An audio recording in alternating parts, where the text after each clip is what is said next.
Hunter association के officer यहाँ पर आती है और वो ये देखकर काफी ज्यादा हैरान हो जाती है कि एक डी रैंक और एक ई रैंक हंटर को छोड़कर सभी लोग कैसे मर गए। और जिन हो के वेपन्स को देखकर इस ऑफिसर को लगता है कि पक्का जिन हो ने ही सभी मॉन्स्टर्स को मारा होगा इतने महंगे वेपन होने की वजह से। और जिनवू तो कहीं कोने में छुप गया होगा। और जिनवू को एक इमरजेंसी क्वेस्ट पूरा करने की वजह से एक नई स्किल मिल जाती है जिसका नाम होता है मर्डरस इंटेंट, जिसका यूज करके यह अपने किसी भी अपोनेंट की 50% एबिलिटी को गिरा सकता है। और मिशन कंप्लीट होने के बाद अचानक से बारिश होने लगती है और जिनवू अपने मन में कहता है, शुक्र है मैंने जिन्हा को अमलाला दे दिया था। और यहाँ पर होटल के अंदर हम एक आदमी को देखते हैं और कौन है ये आदमी इसका हमें आगे के पार्ट में पता चलने वाला। और फिर उसके बाद हम जिनचुल के ऑफिस में देखते हैं जहाँ पर हंटर एसोसिएशन का एक मेंबर आकर कहता है, एक्सक्यूज मी सर, जरा इस पे गौर करिएगा, ये सी रैंक डंजन के एक रेड के बारे में है और वहाँ पर एक डी रैंक और एक रैंक हंटर को छोड़कर बाकी के सभी 6 लोग मारे गए। और शायद ऐसा हो सकता है ना कि वो दोनों अपनी जान बचाकर वहाँ से भाग गए हो। डंजन्स में अक्सर ऐसा होता है। अरे नहीं सर, वो बस वहाँ से भागे ही नहीं बल्कि डंजन बॉस को भी हराया था। उनमें से एक डी रैंक वाले के पास बहुत ही महंगे इक्विपमेंट्स थे जिसकी मदद से शायद उसने बॉस को हराया होगा। अब तो बुद्धू ये सारी बातें तो मुझे क्यों बता रहा है? अरे लेकिन मेरी पूरी बात तो सुनिए बॉस, ई रैंक वाला हंटर और कोई नहीं, वो जिनवू संग है जो कि उस तहखाने से बाहर निकला था।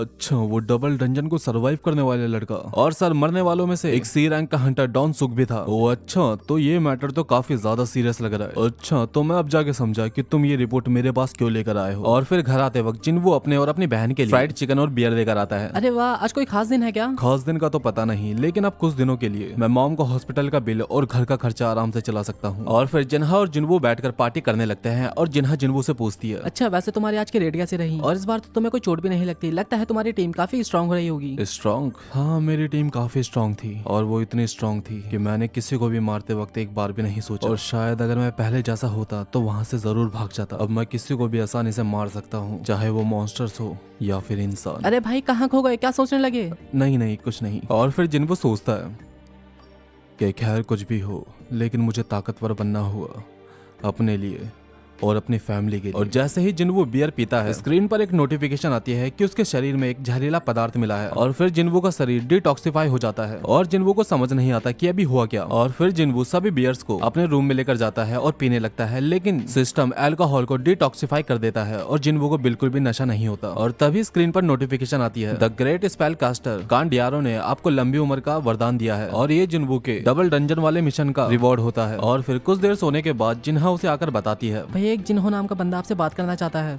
और ये क्या आप इतने ज्यादा पीने लगे? आप जानते हो ना कि शरीर के लिए इतनी बेकार होती है। अरे फिक्र मत करो छोटी, इससे मुझे कुछ नहीं होगा। और फिर हम कॉफी शॉप में देखते हैं जहाँ पर जिनवू से कहता है, मुझे लगा नहीं था कि हम वापस मिल पाएंगे और मुझे अपने एसेंस स्टोन देने के लिए शुक्रिया। वैसे तुमने किसी को बताया तो नहीं ना कि उस डंजन में क्या हुआ था? नहीं नहीं, मैंने किसी को नहीं बताया। वैसे भी आपने जो भी किया वो एक सेल्फ डिफेंस था सर। और वैसे भी अगर आप उन्हें नहीं मारते तो वो हमें जान से मार देते। वैसे मैं एक नई टीम बनाने के बारे में सोच रहा हूँ, क्या आप मेरा साथ देंगे? लेकिन जिनवू साफ ही मना कर देता है और वहाँ से जाने लगता है। प्लीज रुकिए, मेरी बात सुनिए सर, सिर्फ 19 रेड। क्या 19 रेड? क्या तुम भी गिल्ड मास्टर बनने के बारे में सोच रहे हो क्या? हाँ, आप सही समझ रहे हैं, मैं एक गिल्ड मास्टर बनने के बारे में सोच रहा हूँ और इसके लिए मुझे 20 रेड का एक्सपीरियंस चाहिए, जिसमें से एक कंप्लीट हो चुका है। मेरे डैड की कंपनी को संभालने के लिए मैंने सारी पढ़ाई कर ली है, इसलिए रिटर्न टेस्ट क्लियर करने में मुझे कोई दिक्कत नहीं होने वाली है। मुझे मेरी कंपनी के लिए गिल्ड मास्टर बनना ही होगा। डंजन जितने ज्यादा खतरनाक होते हैं उसके अंदर मिलने वाले रिसोर्सेस और हथियार उतने ही ज्यादा कीमती होते हैं। अगर जिन्हो एक गिल्ड मास्टर बन जाता है तो उसकी टीम को उतने ही ज्यादा डंजन क्लियर करने का मौका मिलेगा, जिसका मतलब है उस डंजन से मिलने वाली जितने भी रिसोर्सेस है वो जिनहो की कंपनी के ही हो जाएंगे और उनका बिजनेस बढ़ने लगेगा। मेरे डैड चाहते हैं कि S rank Hunter guild master बने। वो एक गिल्ड को एक बिजनेस की तरह देखते हैं। अगर हमने किसी बाहर के एस रैंक हंटर को खरीदने की कोशिश करी तो वो गिल्ड में हमारे ही दुश्मन बन सकते हैं। और मेरे बड़े भैया की अभी तक अवेकनिंग नहीं हुई है, इसलिए वो गिल्ड मास्टर नहीं बन सकते हैं। इसका मतलब ये है कि मैं ही अपने फैमिली की आखिरी उम्मीद हूँ। और जिनवू आप भी अपनी पावर को छुपाकर रेड करना चाहते हैं ना, इसमें मैं आपकी बहुत ज्यादा मदद कर सकता हूँ। और अगर मैं एक ए रैंक हंटर के साथ गिल्ड मास्टर बन जाता हूँ तो इसमें मेरे डैड को भी काफी ज्यादा खुशी होगी। और इन सब में मैं बस तुम पर ही भरोसा कर सकता हूँ। और इन डॉक्यूमेंट्स को देखो एक बार, इन बिल्डिंग्स को हम अपने गिल्ड का हेडक्वार्टर बनाना चाहते हैं और मार्केट में इनकी वैल्यू 30 करोड़ है। और यही मेरा ऑफर है आपको। 19 सक्सेसफुल डंजन क्लियर करने के लिए मैं आपको 30 करोड़ रुपए दूंगा। और ये सुनकर जिनवू अपने मन में सोचता है कि अगर ये ऑफर मुझे शायद पहले मिला होता तो मैं अभी तक खुशी के मारे पागल हो चुका होता। लेकिन अब बात कुछ और है। मैं दुनिया का एक लौता ऐसा हंटर हूँ जो कि वक्त के साथ ताकतवर बनता रहता है और मैं अपने लेवल को जितना बढ़ाता हूँ उतना ही स्ट्रांग बनते जाता हूँ, और वो दिन ज्यादा दूर नहीं जब मैं एक एस रैंक हंटर या फिर उससे भी ऊपर पहुंच सकता हूँ। तो उसके मुकाबले 30 करोड़ तो कुछ भी नहीं है, और वैसे भी दूसरों के साथ काम करना काफी जोखिम भरा है। और जिन वो उस ऑफर को मना करके वहां से जाने लगता है।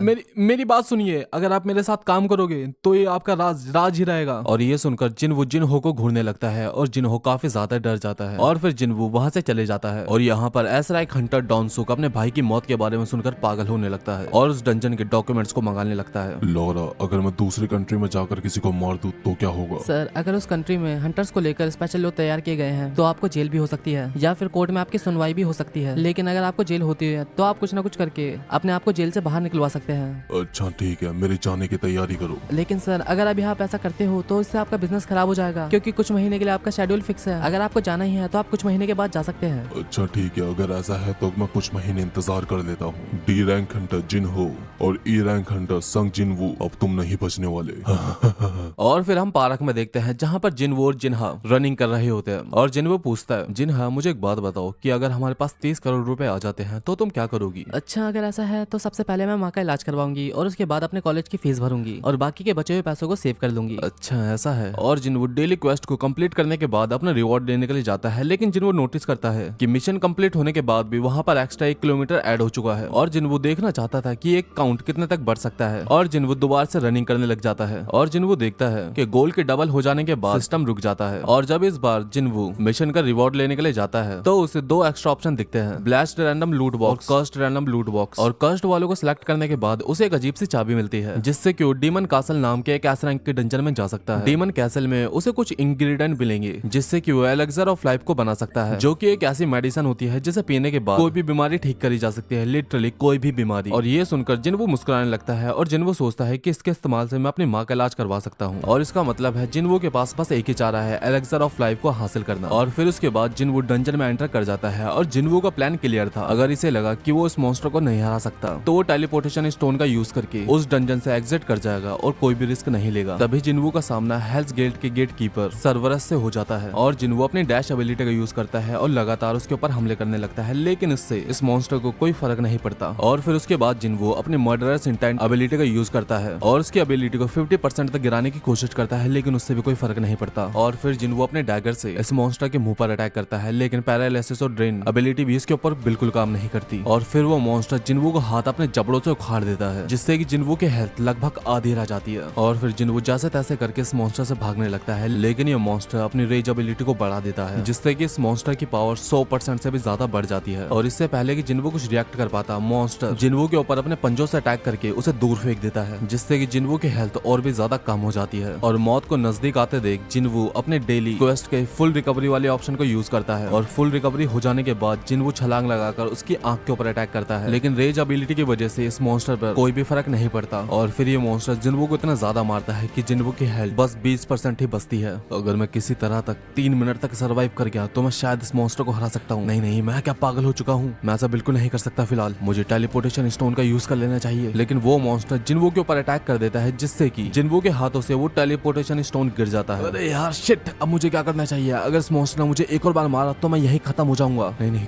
कोई तो रास्ता होगा इसे हराने का, कोई तो रास्ता होगा। अरे हाँ, मेरे पास तो स्टोर भी है ना, हीलिंग पोशन। अच्छा हाँ, ये भी काम आ सकता है। एक काम करता हूँ, 3 खरीद लेता हूँ। 300 का एक है। कजाका का जहर। अच्छा एक काम करता हूँ, इसे ट्राई कर लेता हूँ। और जहर पीते ही जिनवो की स्ट्रेंथ 20% तक बढ़ जाती है, लेकिन जहर पीने के बाद जिनवो की मसल पर जो डैमेज होने वाला था वो डैमेज इसे नहीं होता, क्योंकि उस डबल डंजर वाले मिशन की वजह से इसकी बॉडी जहर को डिटॉक्सिफाई कर देती है। और फिर बोतल गिरने की आवाज को सुनकर उस मॉन्स्टर को जिनवो की लोकेशन पता चल जाती है और जिनवो के ऊपर अटैक कर देता है, लेकिन कसाका के जहर पीने की वजह से जिनवो की स्किन हार्ड हो जाती है और जिनवो को ज्यादा फर्क नहीं पड़ता। और अब 3 मिनट पूरे होने के बाद इस मॉन्स्टर की रेज एबिलिटी खत्म हो जाती है और जिनवो के अटैक का असर इसके ऊपर होना दिखने लगता है और जिनवो इसका फायदा उठाता है और लगातार इसकी आंखों पर अटैक करने लगता है, लेकिन वो मॉन्स्टर जिनवो को अपने जबड़ों के बीच में दबा लेता है और अब जिनवो की हेल्थ बस 3% ही बची थी। और फिर उसके बाद जिनवो अपनी पूरी ताकत लगाकर एक फाइनल अटैक करता है और उस मॉन्स्टर की आंखों को फोड़ देता है। और इतनी मेहनत करने के बाद जिनवो फाइनली इस मॉन्स्टर को किल कर देता है। और फिर स्क्रीन पर नोटिफिकेशन आती है कि कांग्रेचुलेशंस, आपने हेल्स गेट कीपर सर्वरस को हरा दिया है, और जिससे कि जिनवो का लेवल भी अब हो जाता है और अब जिनवो को डीमन कैसल की डोर की मिल जाती है। और उसी के साथ जिनवो की एजिलिटी और परसेप्शन 20% भी बढ़ जाती है। और इसके साथ जिनवो को एलेक्सर ऑफ लाइफ बनाने का फॉर्मूला भी मिल जाता है, लेकिन इस पोस्टर को बनाने के लिए जिनवो को 3 और आइटम्स चाहिए होंगे, जो कि जिनवो को डीमन कैसल में ही मिलेंगे। लेकिन अगर अभी मैं डीमन कैसल में गया तो पक्का ही मारा जाऊंगा, लेकिन मैं यहाँ पर पक्का वापस आऊंगा और ये मेरा वादा है। और फिर उसके बाद जिन वो अपनी माँ से मिलने के लिए हॉस्पिटल में आता है, elixir of life,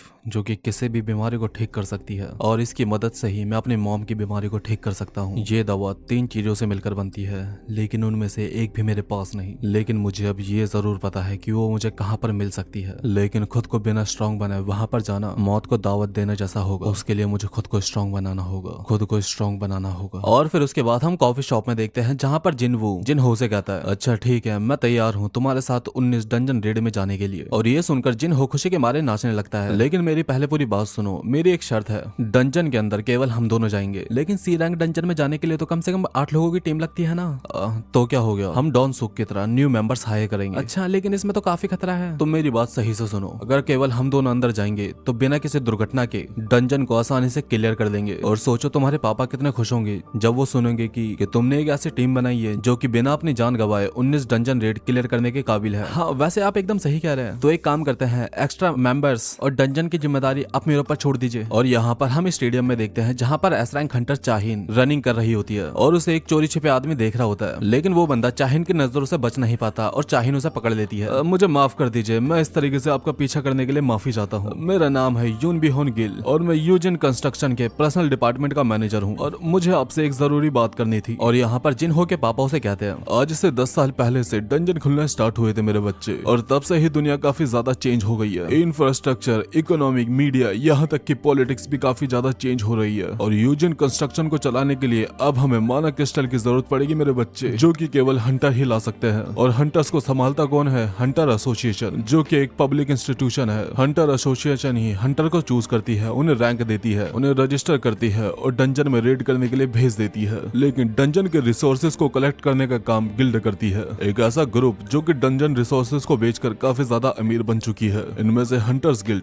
white tiger guild, reaper guild और नाइट गिल्ड दुनिया के 5 सबसे ज्यादा अच्छे गिल्ड्स हैं। और ये सब देखने के बाद में मैं बस हाथ पे हाथ धरे नहीं बैठ सकता। हमने इस देश के लिए बहुत कुछ करा है और डंजन के रिसोर्सेज को संभालने की जिम्मेदारी हमारी ही होनी चाहिए, और इसीलिए मैं भी एक गिल्ड तैयार करना चाहता हूँ। अगर मेरे पापा की बात सही भी है, तब भी मेरे भाई को एक एस रैंक हंटर को चूज करना खतरे से खाली नहीं है। लेकिन अगर मैं गिल्ड मास्टर बन जाता हूँ तो सारी प्रॉब्लम से सॉल्व हो जाएगी और मुझे गिल्ड मास्टर बनना ही होगा। और फिर उसके बाद हम पार्क में जिन्वो को देखते हैं, जो कि अपना डेली क्वेस्ट कंप्लीट करता है। लेकिन इस बार पिछली बार की तरह इसकी एक्स्ट्रा एक्सरसाइज काउंट नहीं की जाती, जिसका मतलब है सीक्रेट क्वेस्ट में मिलने वाला कास्ट रैंडम लूट बॉक्स इसके हाथ से जा चुका है। और उसके बाद जिन्वो रैंडम लूट बॉक्स को ओपन करता है और इसी उम्मीद में ओपन करता है कि उसे डीमन कैसल की जैसी कोई इंपॉर्टेंट चीज मिलेगी। लेकिन जिन्वो को मिलता है बिंगो गेम, जिसे देखकर जिन्वो काफी ज्यादा निराश हो जाता है। और घर जाते वक्त जिन्वो अपने मन में कहता है, मैं अब लेवल 26 पे पहुंच चुका हूं और अब डेली क्वेस्ट के छोटे मोटे रिवॉर्ड से काम नहीं चलने वाला। ताकतवर बनने के लिए मुझे सी रैंक के डेंजर्स में जाना ही होगा, लेकिन जिन्हो की मदद के बिना मैं ऐसा बिल्कुल नहीं कर सकता। अरे हाँ, याद आया, पेनल्टी जोन। अगर मैं उस जायंट सेंटीपीड से भिड़ जाता हूँ तो? अरे नहीं यार, उससे बचना तो आसान है, लेकिन उसे हराना शायद मुश्किल होगा। और वैसे भी उसे हराने के बाद कोई उम्मीद नहीं है कि मुझे कोई रिवॉर्ड वगैरह भी मिलेगा। अरे यार, अब मैं करूँ भी तो क्या करूँ? और तभी जिन्वो को एक डी रैंक डंजन में पार्टिसिपेट करने का नोटिस आता है, जो कि हंटर एसोसिएशन की तरफ से होता है। और हंटर एसोसिएशन एक इमरजेंसी टीम तैयार कर रही होती है। अरे यार, इसका मतलब ये है कि मैं अकेले नहीं लड़ पाऊंगा। मना कर दूं क्या? अच्छा, एक काम करता हूँ, चला ही जाता हूँ। वैसे भी कुछ नहीं से तो ये ही बढ़िया है। और फिर उसके बाद हम किंडोस स्पोर्ट अकेडमी में देखते हैं, जहाँ पर ट्रेनिंग के बाद मिस्टर सॉन्ग अपने एक स्टूडेंट से बात करते हैं और वो स्टूडेंट मिस्टर सॉन्ग से कहता है, अरे मास्टर, आप तो बहुत ज्यादा स्ट्रांग हो, मैं तो आपको एक भी बार नहीं हरा पाया। और खोतिया दे पुत्र, मैं इतनी जल्दी नहीं हारने वाला। तभी मिस्टर संग को भी वही डी डंजन की रेट में पार्टिसिपेट करने का नोटिफिकेशन मिलता है। अरे सर जी, आप तो रिटायर होने की कह रहे थे ना? रिटायर?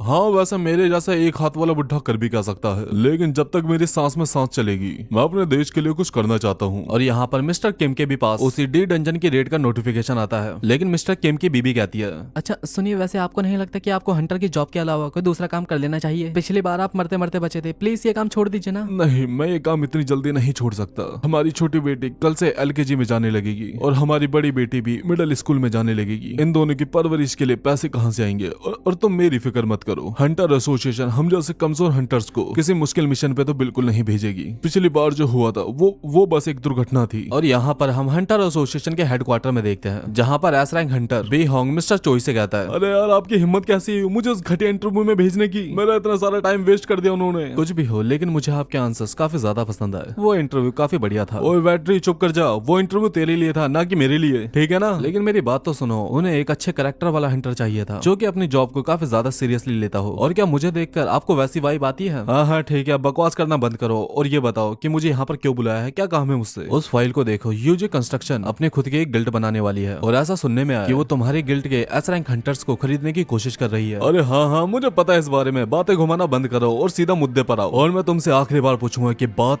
क्या है? जेजो आइलैंड के बारे में तुम्हारा क्या ख्याल है? डंजन को ना क्लियर कर पाने की नाकामयाबी के बाद उस आइलैंड को हमेशा के लिए बंद कर दिया गया और समुद्र में बस दूर खड़े रहकर ही लोगों को उस आइलैंड की जानकारी दी जाती है। हमारा शहर जेजो आइलैंड को भूलने की कोशिश करता है, लेकिन जो उस आइलैंड पे हुआ था मैं वो कभी नहीं भूल सकता और मैं उस आइलैंड को आने वाले फ्यूचर में क्लियर करने की सोच रहा हूँ। और इसके लिए मुझे तुम्हारा साथ चाहिए और इसके लिए हमें और भी ज्यादा ताकतवर बनना पड़ेगा। हमें नए मेंबर्स ढूंढने पड़ेंगे और जेजो आइलैंड का डर लोगों के मन से हमेशा के लिए निकालना होगा। बेकियन हो, तुमने भी तो उस आइलैंड पे किसी को खोया था ना? और फिर उसके बाद हम जेजो आइलैंड के फ्लैशबैक्स को देखते हैं जहाँ पर युन सियोक नाम के एक एस रैंक हीलर की मौत हो गई थी और फिर बैक होन यो वहाँ से जाने लगता है। तभी उसे रास्ते में एस रैंक हंटर चाहिन मिलती है और फिर दोनों एक दूसरे को ग्रीट करते हैं और फिर चाहिन चोई से मिलती है। आज सुबह ट्रेनिंग करते हुए यूजिन कंस्ट्रक्शन कंपनी का एक बंदा मुझसे मिलने के लिए आया था और बात यह है कि उनकी कंपनी एक नई गिल्ड तैयार कर रही है और वो चाहते हैं कि मैं उनकी गिल्ड मास्टर बनूं। लेकिन मास्टर चोई, मैंने उनका ये ऑफर ठुकरा दिया है और मुझे लगा कि आपको इस बात के बारे में पता होना चाहिए, इसलिए मैं यहाँ पर आ गई। तुम्हारे डिसीजन को सुनकर मुझे राहत मिली और मुझे इस बारे में आगाह करने के लिए तुम्हारा शुक्रिया। और अगले दिन जिनवू डंजन रेड के लिए जाने लगता है, तभी जिन्हा यहाँ पर आ जाती है। भैया आजकल आप इतना ज्यादा बिजी होने लगे हो कि मुझे यकीन भी नहीं आता कि आप मेरे पहले पुराने वाले भाई हो, जो कि पहले हर रेड के बाद चोट खाकर काफी लंबे टाइम तक छुट्टी पर रहता था। लगता है कि आपकी ट्रेनिंग काम कर रही है।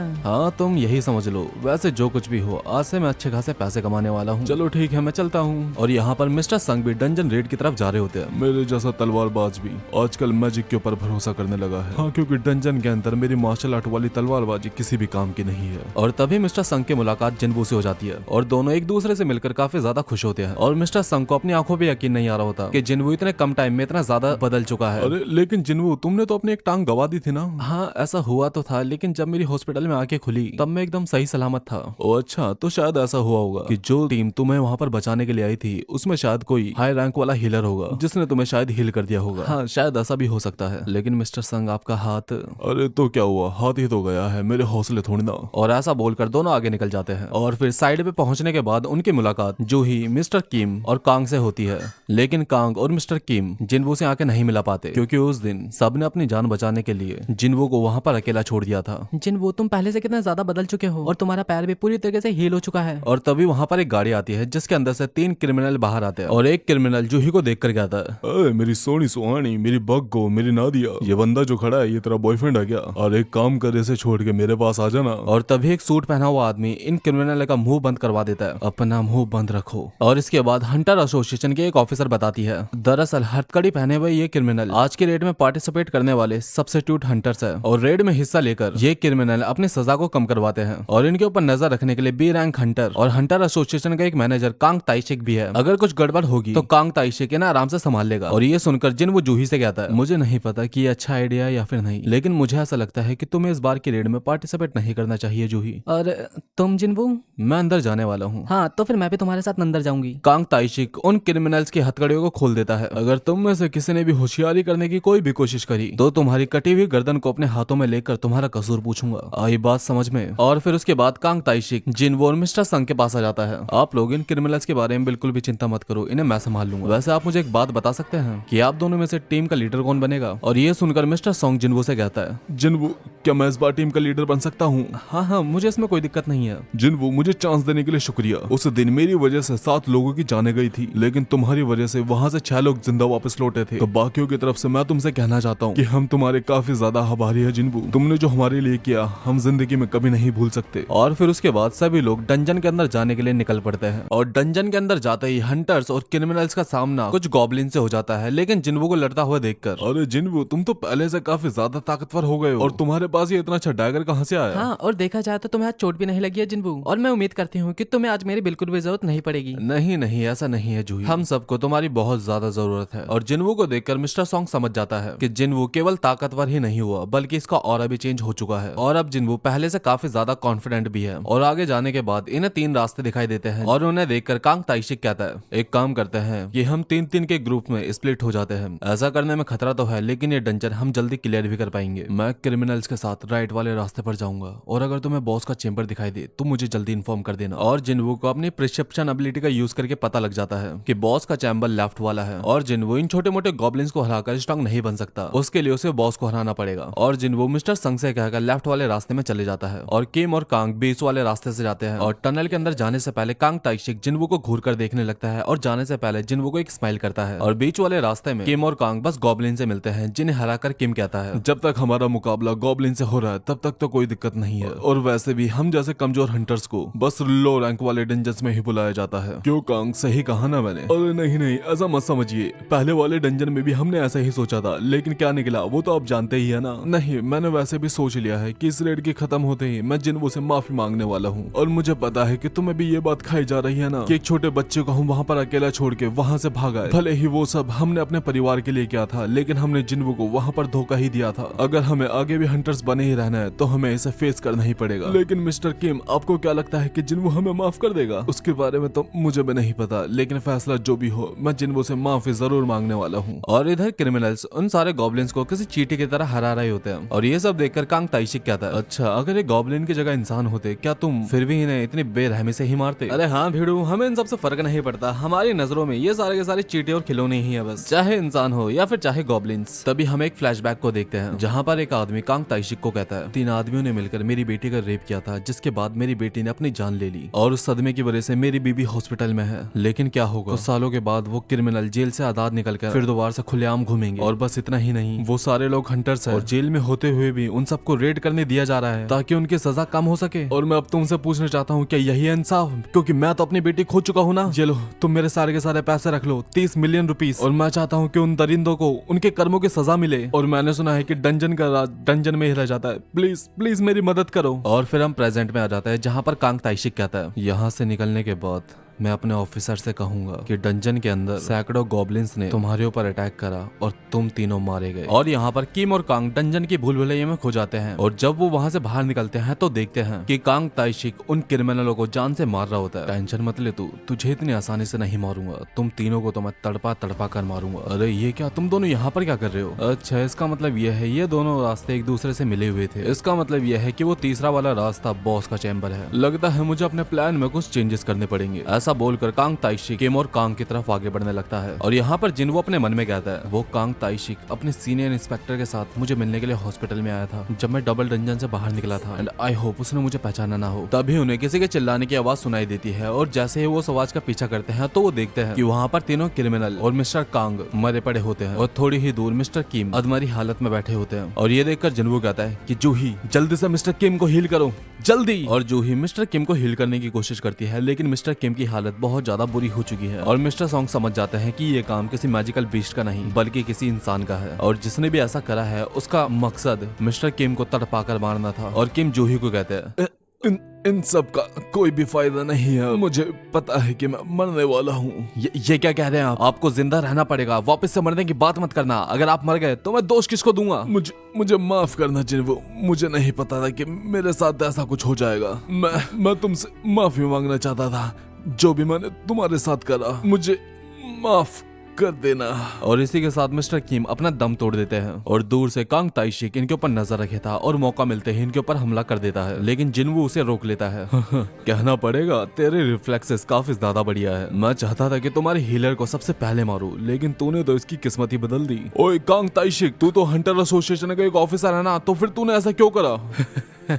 मुझे एक नई थ्योरी मिल गई। पहले तो मैं कहने वाला था कि काफी सारे गॉब्लिन्स ने इन क्रिमिनल्स के ऊपर हमला करा और ये लोग मारे गए, लेकिन अब मैं कहूंगा कि इन तीनों क्रिमिनल्स का भागने का प्लान था और इसी की वजह से इन क्रिमिनल्स ने तुम सबको मार डाला। और जब मैं डंजन बॉस के साथ लड़ रहा था तो इन तीनों ने मेरे ऊपर पीछे से हमला करा और मुझे मारने की कोशिश करी, जिसके बाद मैंने सेल्फ डिफेंस में इन तीनों को मार डाला। क्या कहते हो, है ना एकदम परफेक्ट स्टोरी? जिनवू से फाइट करने के लिए आगे बढ़ता है लेकिन मिस्टर संग उसे रोक देते हैं। नहीं बेटा, तुम अभी रुक जाओ, तुम इससे नहीं जीत पाओगे। इससे लड़ने के लिए मुझे जाने दो। और मिस्टर संग जूही के मैजिकल स्पेल से अपनी स्ट्रेंथ को बढ़ा लेते हैं। कांग ताइशिक एक असैसिन टाइप का हंटर है जिनका डिफेंस काफी ज्यादा कमजोर होता है और मिस्टर संग इसी बात का फायदा उठाने चाहते थे। अरे बुढ़े, तेरे पास मैजिकल पावर है ना कि फिजिकल स्ट्रेंथ, और ये तलवार पकड़कर तू मेरा क्या ही बिगाड़ पाएगा। कांग ताइशिक इनके ऊपर हमला कर देता है लेकिन मिस्टर सॉन्ग इसके हमले को रोक देते हैं और एक काउंटर अटैक परफॉर्म करके इसे मारने की कोशिश करते हैं, लेकिन कांग ताइशिक बड़ी आसानी से उससे बच जाता है और जूही मिस्टर सॉन्ग के चोट को भी हील कर देती है। ये बेवकूफ हीलर मेरे रास्ते में आ रही है, सबसे पहले इसे ही मारता हूँ। और कांग ताइशिक ऐसे करने जा रहा होता है लेकिन मिस्टर सॉन्ग उसके पीछे से हमला कर देते हैं। अपने दुश्मनों को कभी भी पीठ नहीं दिखानी चाहिए। तो मुझे बहुत हल्के में ले रहा है। मैंने बहुत सारे एस रैंक हंटर को ट्रेन करा है और तलवारबाजी में तू मुझे कभी नहीं हरा सकता।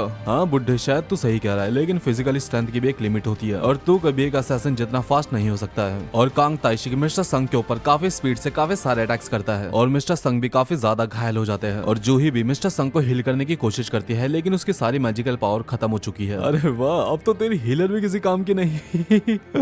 Game over. और तभी मिस्टर सॉन्ग अपनी मैजिकल पावर का यूज करते हैं और उसे जलाने की कोशिश करते हैं लेकिन बुरी तरीके से फेल हो जाते हैं और जैसे ही कांग इनके ऊपर हमला करने जा रहा होता है जिनवू बीच में आकर इनकी जान बचा लेता है। साले तो फिर से बीच में आ गया। तो आखिरकार है कौन? मैं हूँ संग जिनवू, एक ए रैंक का हंटर। ए रैंक का हंटर? क्या मैं तुझे बेवकूफ दिखता हूँ? तूने एक बार मेरे अटैक को रोक दिया लेकिन दो बार मेरे अटैक्स को रोकना ये इम्पॉसिबल है। सच बता, तो अपनी स्किल्स को छुपा रहा है ना? और देखने से ऐसा लग रहा है कि ये लोग तुझे पहले से जानते हैं। इसका मतलब तो पहले रैंक का तो नहीं है क्योंकि वो किसी भी विटनेस को जिंदा नहीं छोड़ते। इसका मतलब तो बस एक ही है, सेकंड अवेकनिंग। और ये सुनकर मिस्टर सॉन्ग और जूही हैरान हो जाते हैं। Second awakening? फिर तो डबल डंजन के बाद हुआ होगा। Double dungeon?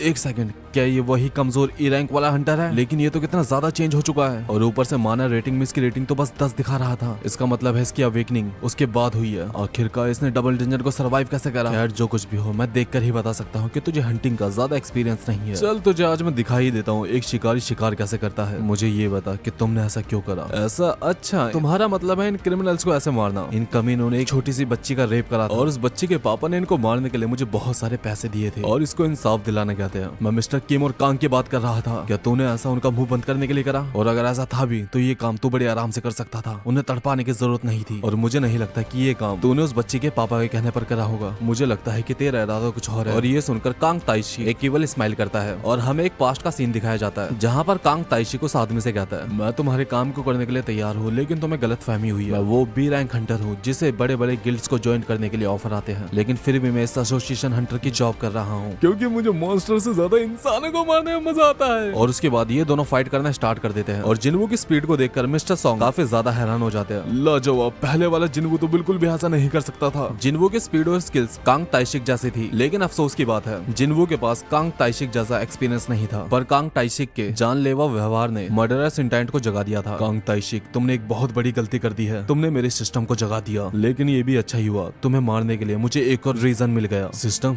ये क्या बोल रहा है ये? और ऐसी लड़ाई का एक्सपीरियंस तो मेरे पास होना चाहिए। जिनवू अपनी डैश एबिलिटी का यूज करके अपने डैगर से कांग ताइशिक के ऊपर हमला करता है जिसकी वजह से इसकी बॉडी में जहर फैलने लगता है, लेकिन तभी अचानक से कांग ताइशिक गायब हो जाता है। ये है मेरी स्टाइल्ट एबिलिटी, जिससे कि मैं अपने शरीर, आवाज, यहाँ तक कि अपनी खुशबू को भी गायब कर सकता हूँ। कोई नहीं जानता कि मैं इसका मास्टर हूँ, क्योंकि जिसको भी इस एबिलिटी के बारे में पता चला वो जिंदा ही नहीं बचा। और तुम दोनों चुपचाप वहाँ पर खड़े रहो क्योंकि इसके बाद तुम्हारी ही बारी है। और कांग ताइशिक जिनवू के पैर में अटैक कर देता है जिससे कि जिनवू घायल हो जाता है। अब ये बता कि तू इस टूटे हुए पैर से मेरे ऊपर कैसे अटैक करेगा? तुम्हारी बकवास खत्म हो गई क्या? Full recovery. और एक ही सेकंड में जिनवू अपने पैर को हील कर देता है और ये देखकर कांग ताइशिक हैरान हो जाता है। ये कैसे? इसने अपने पैर को हील कैसे करा? मैंने आज तक ऐसे एक भी कॉम्बैक्ट हंटर के बारे में नहीं सुना जो कि मैजिक भी यूज कर सकता है। इसने और क्या क्या छुपा के रखा है? ये इंसान तो सच में काफी ज्यादा खतरनाक है। और जिनवू के चेहरे को देखकर कांग समझ जाता है कि जिनवू ने भी काफी सारे इंसानों को मारा है, लेकिन डंजन एक ऐसी जगह है जहाँ पर कोई कानून काम नहीं करता। यहाँ का सिर्फ एक ही नियम है, जो भी सबसे ज्यादा ताकतवर होगा वही यहाँ पर सर्वाइव करेगा। और कांग ताइशिक की स्टेल्थ एबिलिटी के बाद भी जिनवू इसके सारे हमलों को डॉज कर लेता है और जिनवू अपने मर्डरस इंटेंट को एक्टिवेट करके कांग ताइशिक को अपने डोमेन में ले लेता है। और जिनवू का इतना भयानक नजारा देखकर कांग ताइशिक काफी ज्यादा डर जाता है और मरने से पहले कहता है, कुदरत के कानून के हिसाब से मैं कमजोर हूँ, इसलिए मैं मारा जाऊंगा। लेकिन आखिरकार तो चीज क्या है? तेरे पास physical strength, speed, master ability, यहाँ तक कि मैजिक भी है, तो आखिरकार इतना स्ट्रॉन्ग बना कैसे? सच बताऊं तो इसका जवाब तो मेरे पास भी नहीं है। तुम बस इतना समझ लो कि मैं वो हंटर हूँ जो कि वक्त के साथ ताकतवर होता रहता है। वैसे मेरे मरने के बाद तेरा ई रैंक का नाटक खत्म हो जाएगा। जाएगा। और वैसे अगर तू जो बोल रहा है वो सच है तो तेरा सामना ऐसी खतरनाक चीजों से होने वाला है जो कि तूने कभी सोची भी नहीं होगी। और मेरी बात याद रखना, अगर तुम किसी शैतान के सामने जाओगे इसका मतलब वो शैतान भी तुम्हारे ही सामने रहेगा। और इसी के साथ कांग ताइशिक की मौत हो जाती है और जिनवू का अर्जेंट क्वेस्ट भी कंप्लीट हो जाता है और जिनवू को रिवॉर्ड में 5 एबिलिटी पॉइंट्स मिलते हैं और एक स्ट्रेंथ स्टोन भी मिलता है। और मिस्टर सॉन्ग जिनवू का शुक्रिया अदा करता है उनकी जान बचाने के लिए। हाँ कोई बात नहीं, लेकिन अब आप दोनों प्लीज डंजन से बाहर चले जाइए, आगे का काम मैं संभाल लूंगा। और रेड खत्म होने के बाद जिनचुल को कांग ताइशिक की असलियत का पता चल जाता है और डंजन सर्वाइवर से मिलने के लिए आता है जहाँ उसकी मुलाकात जिनवू से होती है। एक मिनट रुको, क्या तुम वही ई रैंक हंटर जिनवू हो? मुझे यकीन नहीं होता कि तुम कुछ ही महीनों में इतने ज्यादा चेंज हो गए। खैर ये सब बेकार की बातें छोड़ो, सीधा पॉइंट पर आते हैं। तुम में से कांग ताइशिक को किसने मारा? और ये सुनकर जिनवू को लगने लगता है कि अब उसके पास सच्चाई बताने के अलावा कोई दूसरा रास्ता नहीं है। लेकिन तभी सॉन्ग जिनवू को डिफेंड करते हुए कहते हैं, वो मैं ही हूँ जिसने कांग ताइशिक को हराया है। लेकिन आप तो एक सी रैंक के हंटर है, आपने एक बी रैंक के हंटर को कैसे हराया सर? दरअसल जूही ने मेरी मदद की थी, ये एक बी रैंक हीलर है। और ये सुनकर जिनचुल अपने मन में कहता है, कांग ताइशिक बी रैंक हंटर्स में भी सबसे ज्यादा ताकतवर था और एक सी रैंक हंटर का उसे हराना सवाल ही पैदा नहीं होता। ये लोग पक्का मुझसे कुछ छुपा रहे हैं। अच्छा ठीक है, मैं आपकी बात समझ गया। अब मुझे इसके ऊपर एक रिपोर्ट लिखनी है, इसलिए आपको मेरे साथ ही चलना होगा। और जिनवू अपने परसेप्शन एबिलिटी से समझ जाता है कि जिनचुल एक ए रैंक हंटर है और अभी इससे पंगे लेना मतलब मौत को गले लगाना। और जिनचुल के साथ जाने से पहले मिस्टर सॉन्ग जिनवू से कहते हैं, मुझे पता है कि तुम्हारे पास कोई अच्छा रीजन होगा तुम्हारी ताकत को छुपाने का। जिनवू तुम्हें कुछ कहने की जरूरत नहीं है, तुमने हमारी जान इतनी बार बचाई है और अब हिसाब बराबर हुआ। और कुछ टाइम के बाद जिसने कांग ताइशिक को उन क्रिमिनल्स को मारने के लिए पैसे दिए थे वो अपने आप ही सरेंडर कर देता है और जिससे कि ये बात साबित हो जाती है कि जो भी इन लोगों ने करा वो एक सेल्फ डिफेंस था। और उसके बाद जूही और जिनवू घर जाने लगते हैं। तभी जूही कहती है, जिनवू ये देखो, क्या तुम्हें याद है? तो गाइस यही थी आज की वीडियो। आई होप आपको वीडियो पसंद आई होगी।